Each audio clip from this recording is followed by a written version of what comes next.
할렐루야. 우리가 지난 시간에 믿음으로 드리는 예배에 대한 이야기를 드렸습니다. 그래서 가인과 아벨의 이 제사는 분명한 차이가 있었다라고 말씀을 드렸습니다. 믿음으로 드렸느냐 드리지 않았느냐의 어떤 모습, 그 안에 어떠한 차이가 있었는가, 그 믿음의 차이는 무엇이었는가라고 이야기할 때 먼저 뭐라고 말씀을 드렸습니까? 두 사람의 차이가 하나님을 향한 뭐예요? 마음의 차이였다라고 했습니다. 아벨은 정말로 가장 귀한 거, 하나님이 원하시는 그 방식대로 온 정성을 다해서 드렸다면, 가인은 그러한 마음이 아니었다라는 겁니다. 왜 그러면 가인이 그랬을까? 우선 가인의 이름을 뜻을 한번 우리는 생각해 보기로 합니다. 가인이 나왔을 때 가인의 이름의 뜻이 뭐냐? 얻었다라는 뜻입니다. 가인의 이름, 카인이라는 이름 자체는 얻었다라는 뜻인데요. 뭘 얻었습니까? 그 하와가 이렇게 말합니다. 뭐라고요? 여호와께서 나로 경남하게 하셨다. 아들을 주셨다라는 겁니다. 그 말은 정말 에덴 동산에서 쫓겨나서 열심히 일하면서 힘들고 그랬던 그에게 자녀라는 새 생명을 허락하시니까 너무 기뻤던 겁니다. 그래서 이제 하나님이 이 아이로 말미암아 계속 우리들의 후세가 불안했을 수도 있어. 어느 순간 하나님께서 자기 둘밖에 없으니까 그냥 둘 없어지면 끝이잖아요. 그런데 그 후손을 남기게 하셨다는 그 기쁨이 충만했던 것 같습니다. 그래서 얻었다. 얼마나 애주중지하게 키웠겠습니까? 여러분, 자녀를 낳았을 때 첫째는 또 뭔가 좀 다르지 않습니까? 뭔가 첫째는 뭔가 좀 더 잘해줘야 될 것 같고, 또 기대도 많이 하고, 아이가 조금만 아파도 초보 엄마 아빠들이다 보니까 막 그 아이에게 신경을 많이 쓰게 돼요. 근데 어떻습니까? 아이가 둘이 되고 셋이 되면 애가 열이 39도까지 올랐는데 첫째 때는 무조건 응급실로 달려가죠. 그런데 둘째, 셋째 때 되면 어때요? 이 정도는 괜찮아. 해열제 먹고 좀 눕혀 재우면 돼. 이런 거예요. 왜? 그 아이가 그만큼 올라가도 아이들은 좀 열이 많기 때문에 그 정도는 괜찮다라고 경험에서 나온 거죠. 그러니까 첫째에게는 좀 더 신경이 가지만 둘째한테는, 셋째한테는 가지 않는 모습도 분명히 있다는 거죠. 그것이 사랑이 없어서가 아니라 그러한 아이가 이런 모습에서 이렇게 경험이 생기니까 그런 것이라는 거죠. 초보 농부가 진짜 열심히 농사를 지었는데 농사가 정말 자기는 진짜 열심히 했는데 농사가 망했어요. 왜 그렇습니까? 몰라서 그런 거예요. 그거하고 같은 거예요. 둘째, 셋째가 그 사랑을 안 해서가 아니라는 겁니다. 물론 그래서 첫째가 그렇게 귀중한 아이예요. 그렇게 오냐오냐 자랐습니다. 여러분, 아벨의 뜻이 뭔지 아십니까? 아벨의 뜻은 허무예요. 한숨이. 얘는 허무한 애예요. 존재감이 없는 겁니다. 존재감이. 그러니까 이 가인에게는 농사는 밥을 먹고 살아야 됩니다. 그 당시 사람은요, 육식을 하지 않았습니다. 그 당시 사람은 채식만 했어요. 그러니까 곡식을, 농사를 짓는다는 건 모든 걸 해야 된다는 말입니다. 모두의 생명을 책임져야 되는 것이 바로 농사 짓는 일. 중요한 일은 그에게 맡긴 겁니다. 하나님께 예배드리고 제사드리는 그것도 중요하지 않습니까? 그렇죠, 중요하죠. 그런데 그거는 어쩌다 한 번이죠. 그래서 그 일은 아벨에게 맡긴 거예요. 중요한 일이라고 생각하는 그 일은 가인에게 맡긴 겁니다. 그런데 이게 계속되면 어떻게 됩니까? 한 아이에게 편애를 하기 시작하면 요셉이 애굽에 끌려간 것처럼 팔려나가는 거예요. 여러분, 할아버지가 손주를 귀여워하면 어떻게 된다고요? 수염이 남아나지 않는다. 여러분, 그렇죠? 호의가 계속되면 뭐라고 말합니까? 호의가 계속되면 그게 권리인 줄 한다. 잘해준 이에게 고마워해도 모자랄 판에 어떻게 해요? 만만하게 보고 얕잡아 보고 이용하려고 하고, 만약에 호의를 거두려고 하면 어떻게 해요? 오히려 도리어 화를 내고 왜 나한테 그렇게 안 해줬냐고 따진다.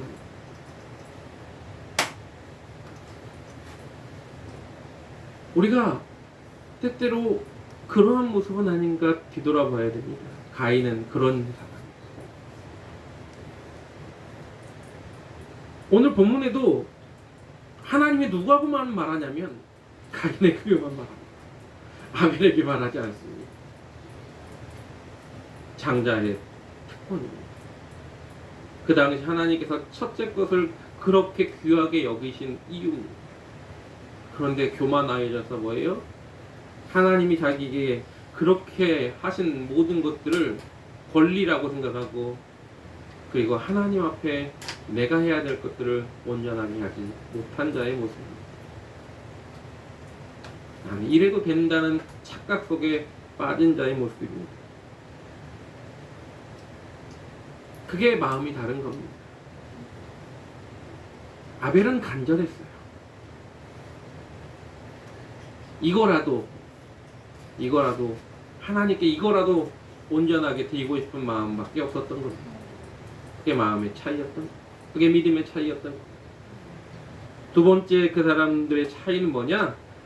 제물을 드리는 자의 동기와 목적의 차이입니다. 아까도 지난번에 말씀드렸지만 곡식을 드렸다 문제 아닐 수도 있지만 또 기다라고 말씀드린 이유가 뭡니까? 그 아버지 아담이 어떻게 하나님 앞에 예배드렸는지를 분명히 뻔히 봤을 것이고, 어떤 마음으로 하나님께 예물을 드렸는지를 뻔히 봤을 건데도 불구하고 그들은 어떻게 해요?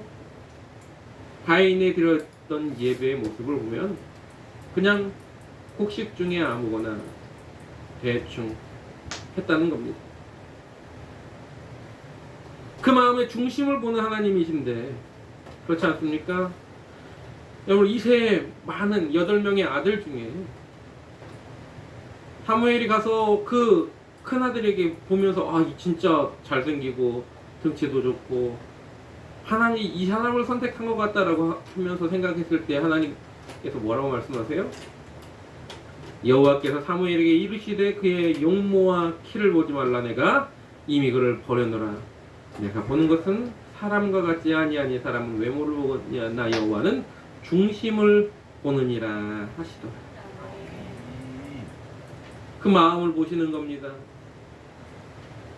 가인의 제사의 동기는 뭐냐면 형식적으로나마 하나님께 예배를 드리고 있다는 겁니다. 나는 하나님께 예배 드리고 있어. 그런 분들 계십니다. 예배 드리지 않으면 찝찝하고 주일날 예배 안 드리면 뭔가 좀 이상해서 어쩔 수 없이. 근데 어떤 사람은 고대하며 학수고대하며 일주일을 기다리는 분이 계시죠. 마음의 자세의 문제입니다. 나 예배 드리고 있어. 나는 일주일에 한 번씩은 예배를 드리러 가잖아. 뭔가 그런 남들에게 내세우기 위한 그런 모습? 그럼 목적은 어때요? 동기는 예배는 드리고 있다는 동기라면 목적은 뭐냐면 그러므로 하나님은 나에게 응답하셔야 되라는 어떤 응답받기를 원하는 목적을 가지고 있다. 여러분, 필리핀이 기독교 국가인 거 아십니까? 필리핀이 80% 이상이 카톨릭이고 거의 한 10%는 기독교, 개신교고 나머지가 이제 다른 종교들인데, 그래서 흔히 말하는 90% 정도가 기독교를 믿는다라고 말하지만 물어봅니다. 너 교회 다닌 적 있냐? 그러면 너 크리스찬이야? 그러면 너 교회 다녀야 된다. 예수 믿고 구원 받아야 된다. 나 크리스찬이야 라고 얘기해요. 너 교회 언제 가봤는데? 나 5년 전 크리스마스 때? 무슨 말인지 아시죠? 그러니까 나는 교회를 다닌다는 어떠한 나 세례도 받았어. 나 세네 명도 있어. 이렇게 말을 하는데 실제로 믿는 이는 없다라는 겁니다. 형식적인 것. 그러면서도 하나님이 나를 도와주시기를, 하나님이 나에게 응답하시기를 원하는 모습.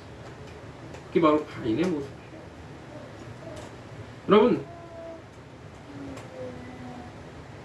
응답을 받기를 원한다면 그 응답하시는 그 주체자에게 목적이 있어야 되고, 그분 앞에 온전하게 맡겨야 되고, 그 응답받을 만한 행동을 해야 되는데 그렇지 못한다라는 겁니다. 마치 자신만이, 가인은 지금까지 내가 우리 집에서 가장 받들어지는 사람이었고 내 위주로 세상이 돌아가는 삶을 살았기 때문에 당연히 내가 드리는 모든 예배에 하나님이 응답하셔야 되라는 착각 속에 빠져 있다는 겁니다. 아까도 말씀드렸죠? 뭐라고요? 손주를 귀여워하면 할아버지 수염이 남아나지 않는다. 여러분 호의가 계속되면 그게 권리인 줄 착각합니다. 어느샌가 열정이 식어버리고 형식만 남아있는 예배를 드리고 있는 현대인들의 모습과 겹쳐지지 않습니까? 여러분, 만약에 그러한 가인 같은 우리가 예배를 드리고 있다면 우리의 예배의 모습을 뒤돌아봐야 될 줄 믿습니다. 그래서 믿음 없이 드린다는, 예배를 믿음 없이 드린다는 것이 바로 그런 겁니다. 그 예배에 하나님이 베풀어 주신 은총에 대한 감사와 찬송이 넘쳐나서 감격에 겨워 날마다 그 예배가, 목사가 어떤 성경 말씀이 오늘 목사의 설교가 어땠네, 오늘 예배 어땠네, 이게 아니라, 그게 성경에 어긋나지 않는다면, 내 귀가 제대로 열려 있다면, 하나님께만 온전히 예배드리는 내 마음이 있다면, 그렇다면 그 예배는 온전하게 나와 하나님과의 1대1 예배인 겁니다. 물론 주변의 환경도 중요할 수 있습니다. 그게 개인 예배와 회중 예배와 차이. 같이 불타면 나도 쉽게 불타게 되는 거예요. 여러분, 장작불을 피울 때, 모닥불을 피울 때 불이 화력이 세면 거기에 생나무를 집어넣어도 생나무가 타요. 그렇지 않습니까? 여러분, 고성 산불이나 봄철 되면 산불이 막 일어나잖아요. 그 나무들이 다 말라 죽은 나무입니까? 아니잖아요. 그 나무들 다 생생한 생나무예요. 근데 그 생나무가 불이 주변에 워낙 강하니까 그 생나무가 싹 타는 거예요. 그게 회중 예배의 축복입니다.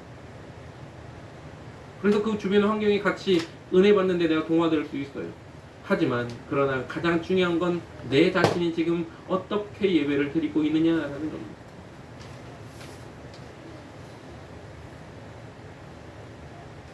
흔히 이런 말 합니다. 중이 연불에는 관심이 없고 제밥에만 관심이 있다, 이런 말을 하죠.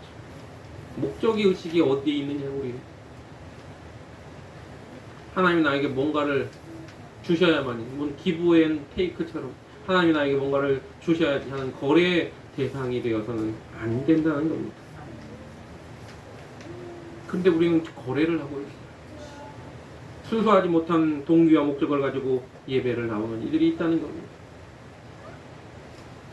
작정기도라는 어떤 제목으로 하나님과 거래를 하려고, 금식기도라는 명목으로 주님을 협박해요. 나 이렇게 굶어요, 하나님. 그러한 모습이 아닙니다. 우리 항상 준비되어 있어야 돼요. 어떤 모습이, 하나님 말씀하시면 내가 듣겠습니다. 주의 말씀하시면 주의 종이 듣겠나이다. 이사야서의 6장에 이사야의 소명의식이 나옵니다. 거기에 보면 이렇게 말합니다. 내가 누구를 보면 누가 우리를 위하여 갈구할 때, 이사야가 저 밑에서 뭐라고 해요? 주여 내가 여기 있나이다, 나를 보내소서. 이사야는 질문하지 않았어요. 왜요? 물어보지 않았습니다. 어떤 일을 해야 돼요? 물어보지 않았어요. 언제, 왜, 어떻게, 어디로, 가야 됩니까? 라고 물어보지 않았어요. 그런 거에 관심 가지 않았어요. 주님이 나에게 말씀하셨구나. 주님이 나에게 명하셨구나. 우리 찬양 잘 하잖아요. 아골골짝 빈들에도 복음 들고 가오리다. 정작 아골골짝으로 가라고 하면 간다고 손을 드는 사람이 별로 없다는 겁니다. 그거 찾기가 힘들다는 겁니다. 여러분, 주님의 소원은 뭐냐면 예라고 말하는 겁니다. 우리가 하나님 말씀하실 때 예라고 말하고 아니라 하지 않는다라는 겁니다. 그래서 고린도후서 1장 20절에 하나님의 약속은 얼마든지 그리스도 안에서 예가 되니 그런즉 그로 말미암아 우리가 아멘하여 하나님께 영광을 돌리게 된다라고 성경은 말합니다. 영광 돌리는 가장 첫 번째는 예입니다. 아무 때나 아멘하면 안 되지만 그러나 아멘하여 하나님께 영광 돌리는 저와 여러분 되기를 원합니다. 그래서 그 삶의 가장 중요한 것이 뭐였느냐? 바로 감사였다는 겁니다. 여러분, 아벨이 얼마나 간절했을까? 매일매일 형만 이뻐하고 형만 모든 걸 다 챙겨주고 형만 우선시하는 그 모습에서 이 예배만큼이나 하나님 앞에, 근데 그 예배에 뭐가 있었느냐? 감사가 있었다는 겁니다. 그래도 지금까지 하나님 나를 지키시고 보호하셨죠. 함께 하셨죠. 시편 50편 23절에 감사로 제사를 드리는 자가 나를 영화롭게 하나니 그 행위를 옳게 하는 자에게 내가 하나님의 구원을 보이리라고 말씀하십니다. 예배는 궁극적으로 감사가 있어야 되고 감사가 그 예배의 마침표를 찍어야 됩니다. 내가 하나님 앞에 불평과 원망을 쏟아내는 것이 예배가 아니라 날마다 하나님 이 상황 속에서도 하나님 감사합니다라고 고백하는 것이 예배라는 겁니다. 아까 아이가 이제 다쳤다고 했잖아요. 근데 그 안에서 그나마 우리가 항상 감사의 조건을 찾아야 될 게 뭡니까? 더 크게 수술하지 않아서 감사하고 떨어질 때 머리로 안 떨어져서 감사하고 이런 것들이에요. 예전에 우리 주찬이가 중국에 있을 때 정말로 어느 집사님이 오셔가지고 상담을 해야 돼서 이제 계속 이렇게 이야기하고 있는데 원탁 테이블에 인수했는데 거기가 유리로 돼 있거든요. 애가 이 소파에서 흥해겨갖고 막 콩콩콩 뛰다가 뒤로 펄러당하고 바로 떨어졌어요. 뒤통수가 유리 모서리에 그대로 찍혔어요. 막 소리가 났어요. 갖고 어떻게 된 줄 알았어요. 감사하게 머리 붙지도 않고 깨지지도 않고 멀쩡하게 기도했는데 너무나 감사가 나왔죠. 하나님께서 우리에게 하시는 모든 일, 우리 모든 예배의 가장 먼저는 감사입니다. 그런데 그 감사가 무엇으로 감사해야 되느냐? 여러 가지 조건을 찾으려고 하는 감사가 아니라 억지로 뭔가를 찾아가지고 우리는 감사 기도를 하려고 하면 막 뭔가를 억지로 찾아야 돼. 감사 일기를 쓰라고 했더니 그 감사 일기를 오늘 써야 되는데 힘들어. 오늘 뭘 감사해야 되는 거지? 어떤 분들은 자주 쓰다 보면 감사가 늘어난다라고 이야기합니다. 그럼 저는 딱 한마디 하고 싶어요. 하박국 선지자가 이렇게 말합니다. 비록 무화과 나무가 무성치 못하며 포도나무에 열매가 없으며 감람나무에 소출이 없으며 밭에 먹을 것이 없으며 우리의 양이 없으며 외양간에 소가 없을지라도 나는 여호와로 말미암아 즐거워하며 나의 구원의 하나님으로 말미암아 기뻐하리로다. 주님 한 번만이면 됩니다. 주님 한 번만으로 만족한다는 찬양을 아시죠? 그런데 정말 그 찬양은 자주 부르면서 정말 주님 한 분만으로 만족하기가 참 어렵잖아요. 하지만 여러분, 그것으로 감사하고 기뻐하시길 주님의 이름으로 부탁을 드립니다. 아멘. 예배를 드리는 동기와 목적이 오직 하나님과의 관계에서 만족을 누리고 감사와 찬양의 제사를 드리는 그런 것임을 잊지 않는 저와 여러분 되기를 주님의 이름으로 부탁을 드립니다. 마지막으로 그 두 사람, 가인과 아벨의 차이, 두 사람의 차이는요, 제물을 드리기 전에 하나님이 주목할 만한 삶을 살았느냐 아니냐의 차이입니다. 오늘 말씀을 한번 보면 7절에 이렇게 말합니다. 같이 읽어보겠습니다. 시작. 내가 선을 행하면 어찌 낯을 들지 못하겠느냐. 선을 행하지 아니하면 죄가 문에 엎드려 있느니라. 죄가 너를 원하나 너는 죄를 다스릴지니라. 아멘. 어떻게 보면요, 앞에 분내서 하나님이 이런 말씀하셨을까라고 하지만 그러나 그것이 아니라 이미 그의 삶이 하나님 보시기에 선하지 않았다라는 겁니다. 여러분, 우리는 이 예배 자체만을 어떤 이들은 이야기할 수 있지만 그러나 예배라는 건 우리 삶을 통틀어 드리는 모든 것이 예배라고 제가 말씀드렸습니다. 예배는요, 하나님께 영광 돌리는 모든 행위가 다 예배입니다. 그래서 우리가 골방에서 기도하는 것도 예배가 될 수 있고요, 큐티하는 것도 예배가 될 수 있고요, 또한 우리의 이 함께 모여드리는 이 예배도 예배이지만 우리가 생활 속에서, 우리의 삶 속에서, 직장에서 만나는 이들과의 대화 속에서 하나님을 높이는 모든 행위는 예배가 되는 겁니다. 그런데 그런 예배를 드려야 되는데 그렇게 드리지 못했다라는 겁니다. 하나님이 찾으시는 자는요, 진정한 예배자입니다. 우리 애들 맨날 불러요. 뭐라고? 나는 하나님을 예배하는 예배자입니다.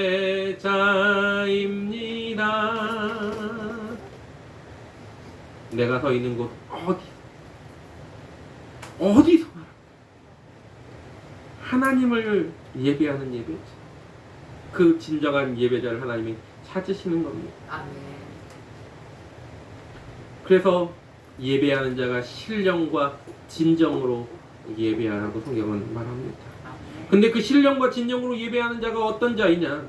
그냥 주일에만 와가지고 예배당에서 하나님 목 놓아 기도하고 눈물 뿌리며 그때만 막 펑펑펑 울고 가는 것이 예배자가 아니라 6일 동안 하나님 앞에 우리 삶 속에서 하나님의 자녀로서의 삶을 살아가는 것이, 그리고 주 앞에 나와 주일에 다시 한번 내 자신의 일주일을 되돌아보면 하나님, 또 하나님이 기뻐하는 일을 잘했는데 하나님 앞으로 내가 이번 주에 해야 될 일이 무엇입니까? 그것을 가르쳐 달라고 간구하고 또 나아가는 그런 모습이라는 겁니다. 성경은 이렇게 말합니다.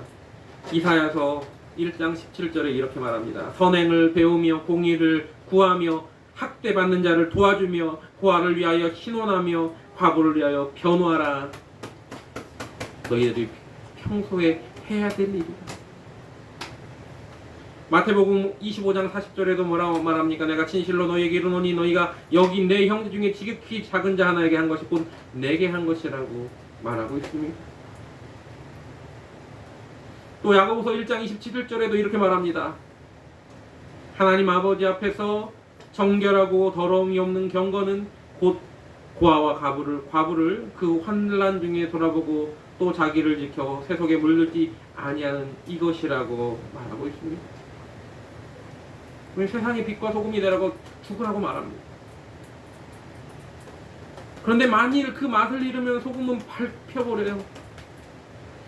빛은 저 구석탱이에 놓는 게 아니라고 말합니다. 높이 들려야 된다고 말합니다. 높이 들려야 되는데 이렇게 말하죠. 이같이 너희 빛이 사람 앞에 비치게 하여 그들로 너희 착한 행실을 보고 하늘에 계신 너희 아버지께 영광을 돌리게 하라. 우리 빛이요, 내가 드러나는 것이 빛이 아니라 우리가 왜 착한 행실을 해야 되고 왜 빛이 되어야 되냐고요? 왜 소금이 되어야 되느냐고요? 그것으로 착한 행실을 보고 많은 이들이 너희를 칭송하는 게 아니라 하나님께 영광을 돌리게 하라는 겁니다. 에베소서 5장 8절 9절을 이렇게 말하지 않습니까? 너희가 전에는 어둠이더니 이제는 주 안에서 빛이라, 빛의 자녀처럼 행하라. 그러면서 빛이 뭐라고 말합니까? 빛의 자녀는, 빛의 열매는 모든 착함과 의로움과 진실함에 있다. 그렇게 행하라고 죽으라고 말합니다. 교회 안에서만 우리끼리 쿵짝쿵짝 맞아가지고 이게 아니라고 항상 성경은 말합니다. 밖에 나가서. 그런데 어떻습니까? 현대의 지금 교회를 바라보는 세상의 시각은 어떻습니까? 세상의 사건 사고 중에 교회를 다닌다고 하는 사람들이 사건 사고를 일으키는 일이 얼마나 많습니까? 물론 목사도 거기에 포함이 돼 있어서 문제죠. 얼마나 부끄러운지 몰라요.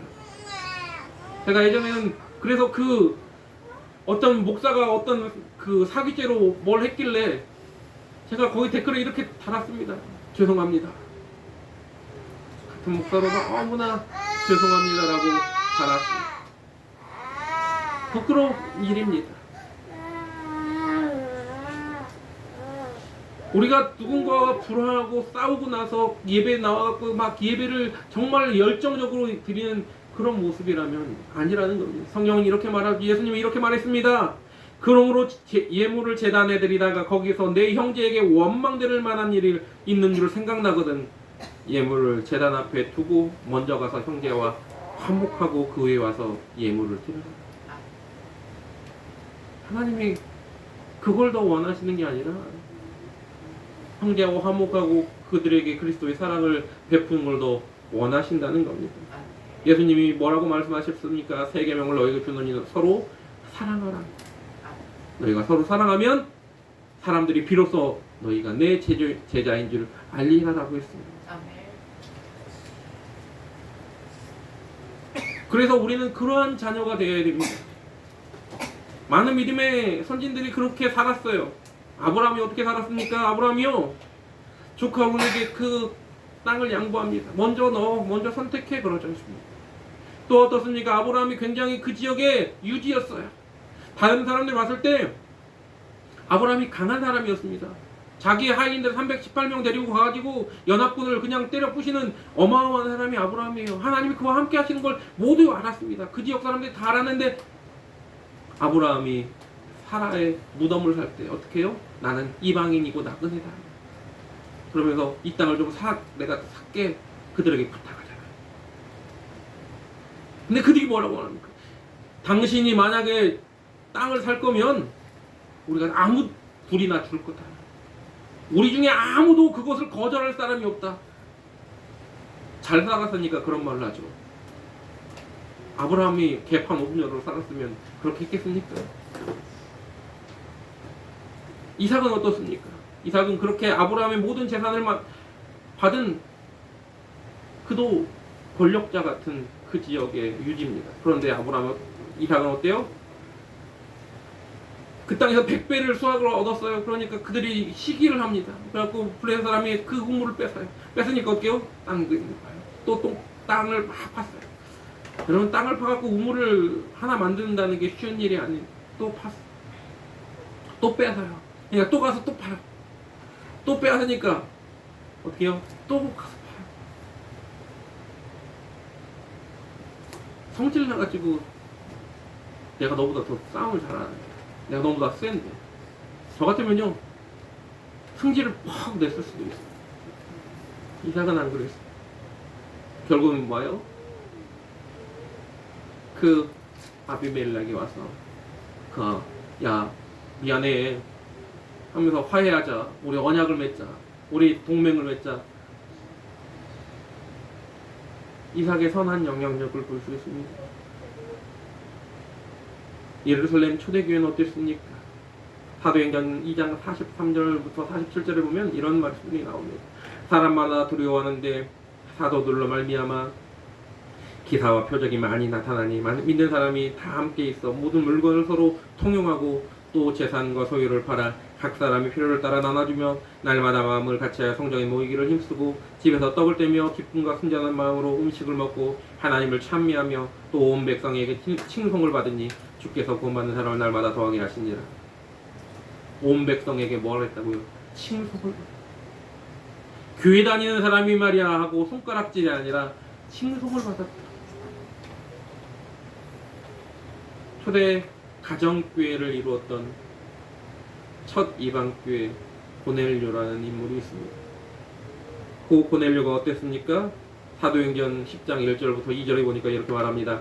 가이사라에 고넬료라는 사람이 있으니 이달랴 부대라는 군대의 백부장이라. 그가 경건하여 온 지방과 더불어 하나님을 경외하며 백성을 많이 구제하고 하나님께 항상 기도하더니 주일만 예배를 잘 드렸다라고 하지 않았습니다. 온 백성에게 칭송을 들었고 많은 이들을 구제하며 많은 이들에게 선한 영향력을 미치는 사람들이 믿음의 선진들이었다는 겁니다. 그런데 왜 우리는 자꾸 사람들한테 손가락질을 받습니까? 삶의 예배가 되지 않기 때문에 그렇습니다. 여러분, 주일과 다른 요일과는 아무 상관이 없는 게 아니라 우리는 모두 모든 날을 예배드리는 날로 생각해야 됩니다.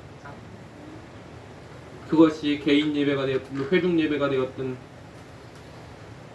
삶의 예배가 되었든 똑같은 겁니다. 여러분, 두 사람의 차이는 그 삶에서의 차이가 있었습니다.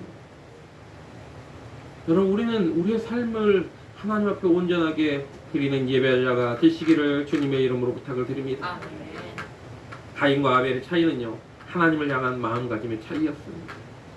또한 예배 드리는 자의 동기와 목적의 차이였다고 말씀드렸습니다. 그리고 마지막에 뭐예요? 예배 드리는 자의 삶의 차이였다는 것, 그걸 잊지 마시고 진정한 예배자로서 항상 아벨처럼 믿음으로 드리는 예배 드리는 그러한 믿음의 예배자 되시길 주님의 이름으로 간절하게 부탁을 드립니다. 아멘. 우리 함께 찬양합니다.